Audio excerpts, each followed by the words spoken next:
Assalamualaikum warahmatullahi wabarakatuh.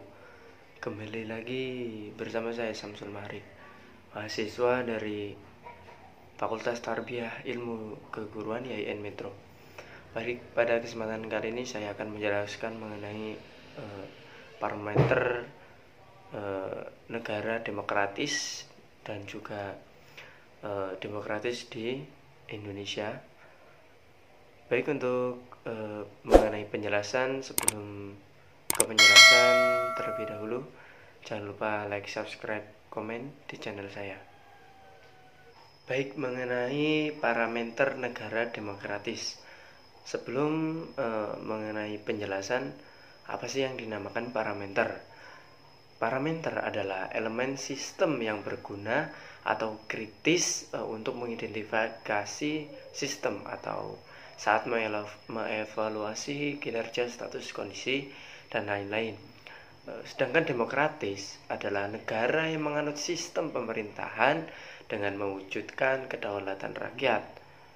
Kekuasaan atau kedaulatan rakyat berada di tangan warga negara yang dijalankan oleh pemerintah yang menjalankan hak dan kewenangannya atas nama rakyat Indonesia. Itulah tadi mengenai parameter negara demokratis. Lalu parameter tersebut itu harus memiliki 4 aspek. Yang pertama adalah masalah pembentukan negara. Proses pembentukan kekuasaan akan sangat menentukan bagaimana kualitas watak dan pola hubungan yang akan terbangun, yaitu pemilihan umum sebagai salah satu instrumen penting yang dapat mendukung proses pembentukan pemerintah yang baik. Yang kedua yaitu dasar kekuasaan negara. Masalah ini menyangkut konsep konsep kekuasaan serta pertanggungjawabannya langsung kepada rakyat. Yang selanjutnya, yang ketiga, yaitu susunan kekuasaan negara. Jadi kekuasaan negara hendaknya dijalankan secara distributif. Hal ini dilakukan untuk menghindari pemusatan kekuasaan dalam satu tangan. Jadi seperti itu. Yang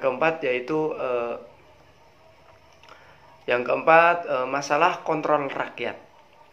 Jadi kontrol masyarakat dilakukan agar kebijakan yang diambil oleh pemerintah atau negara sesuai dengan keinginan rakyat. Jadi seperti itu. Baik, yang selanjutnya mengenai perkembangan demokratis di Indonesia. Jadi ada 3 teori atau 3 perkembangan demokratis di Indonesia. Terbagi menjadi 3. Yang pertama pada masa revolusi kemerdekaan, lalu pada masa Orde Baru, dan juga masa reformasi. Mengenai demokrasi pada masa revolusi atau kemerdekaan. Jadi implementasi demokrasi pada masa pemerintahan revolusi kemerdekaan baru terbatas pada interaksi politik di parlemen dan berfungsinya pers yang mendukung revolusi kemerdekaan itu masih terbatas. Jadi di demokrasi masa revolusi itu ada yang namanya demokrasi parlementer. Periode ini pemerintah Indonesia yaitu pada tahun 1959 dengan menggunakan Undang-Undang Dasar, sementara sebagai landasan konstitusionalnya pada masa ini adalah masa kejayaan demokrasi di Indonesia. Jadi demokrasi parlementer itu adalah masa kejayaan demokrasi di Indonesia. Hampir semua elemen demokrasi itu tidak dapat ditemukan dalam perwujudan kehidupan politik di Indonesia. Lembaga perwakilan rakyat atau parlemen memainkan peranan yang sangat tinggi dalam proses politik yang berjalan. Demokrasi parlementer ini tetapi gagal. Ada faktor-faktornya. Yang pertama itu dominannya politik aliran, sehingga membawa konsekuensi yang masih sangat lemah. Yang kedua yaitu karena basis ekonomi sosial yang masih sangat lemah. Persamaan kepentingan, yang ketiga, antara Presiden Soekarno dengan kalangan angkatan darat yang sama-sama tidak senang dengan proses yang namanya politik yang berjalan. Itu adalah seperti itu. Yang selanjutnya itu perkembangan demokrasi terpimpin. Jadi sejak berakhirnya pemilihan umum 1955, Presiden Soekarno itu sudah menunjukkan gejala ketidaksenangannya kepada partai politik. Masa demokrasi terpimpin adalah masa puncak dari semangat anti kebebasan pers. Sentralisasi kekuasaan semakin dominan dalam proses hubungan antara pemerintah pusat dengan pemerintah daerah. Itu adalah pada masa reformasi. Yang selanjutnya itu pada masa Orde Baru, perkembangan demokrasi di Indonesia dalam Orde Baru. Jadi perkembangan yang terkait perkembangan yang terlihat adalah semakin lebarnya kesenjangan antara kekuasaan negara dan masyarakat. Itu di demokrasi Orde Baru. Jadi lebar kesenjangan antara kekuasaan negara dengan masyarakat. Selanjutnya itu masa perkembangan demokrasi pada masa reformasi sampai sekarang, yaitu 1998 sampai sekarang. Sejak runtuhnya Orde Baru yang bersamaan waktunya dengan lengsernya Presiden Soeharto, maka NKRI memasuki suasana kehidupan kenegaraan yang baru sebagai hasil dari kebijakan reformasi yang dijalankan. Itu adalah proses demokrasi atau demokrasi yang ada di Indonesia. Selanjutnya yaitu mengenai Islam dan demokrasi. Jadi Islam hadir dengan membawa prinsip-prinsip yang umum. Oleh karena itu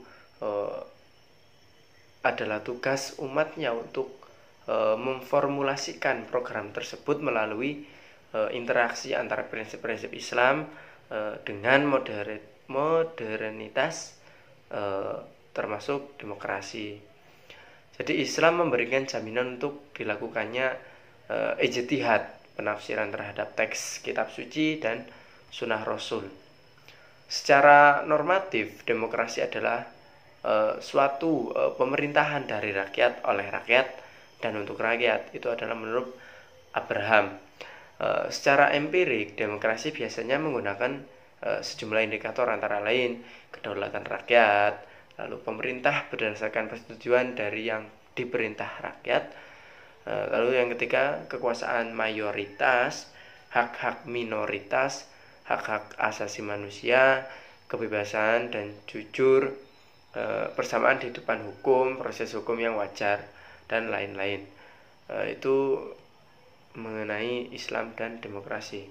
Lalu penjajaran Islam dengan demokrasi secara serta-merta adalah merupakan cara pandang yang harus dikoreksi. Antara Islam dan demokrasi terdapat segi-segi persamaan dan perbedaan. Jika Islam sampai pada konflik yang postulat demokrasi tertentu, itu adalah karena karakter umumnya sebagai sebuah agama yang melibatkan aksi soma yang suci. Lalu prinsip musyawaratan keadilan, persamaan, kebebasan, pluralitas adalah di antara prinsip-prinsip yang kompatibel dengan Islam. Tidak rincian mengenai mekanisme yang mengatur muatan prinsip tersebut. Oleh karena itu terbuka peluang kepada manusia untuk mengaturnya sejalan dengan prinsip-prinsip demokrasi. Tidak semua persoalan agama, ajaran Islam dapat dimusyawarahkan. Ada ajaran tertentu yang sudah demikian, sehingga tidak lagi memerlukan pemikiran manusia, baik perseorangan ataupun kelompok. Oleh karena itu, dalam satu sisi ada ajaran Islam yang tidak kompatibel dengan demokrasi. Itu mengenai demokrasi, Islam dan demokrasi. Mungkin itu saja yang dapat saya sampaikan. Kurang dan lebihnya saya maaf. Saya akhiri. Wassalamualaikum warahmatullahi wabarakatuh.